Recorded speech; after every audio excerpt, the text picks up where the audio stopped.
Welcome to Chillin' 101. We hope this video helps.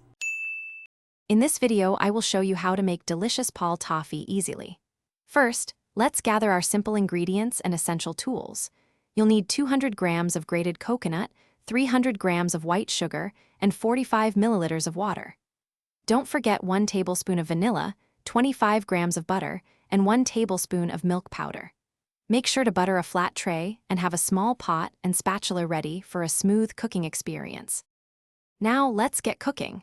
Begin by adding your sugar and water to a pan, heating it on a medium flame until the sugar fully dissolves. Then, stir in the grated coconut, continuing to mix for about 10 minutes. Introduce the vanilla essence, butter, and milk powder, stirring constantly. This continuous stirring is key to evaporating the water and achieving that perfect thick consistency, which usually takes around 20 to 25 minutes. Remember, patience is a virtue here. Don't rush the process with high heat.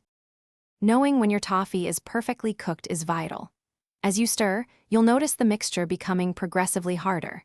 A great way to check is to draw a line down the middle of the pot with your spatula. If the line holds its shape and the mixture doesn't immediately flow back together, it's ready. Another tip is to drop a tiny bit onto a cool plate. If it sets quickly, you've hit the sweet spot. This ensures your toffee will be firm and delicious. The final steps are all about setting and enjoying your homemade Pol Toffee. Quickly pour the hot mixture onto your buttered tray and flatten it evenly. Let it cool for about 10 minutes until it's mildly set, then carefully cut it into squares. This is important, as cutting it when fully hard will cause it to break.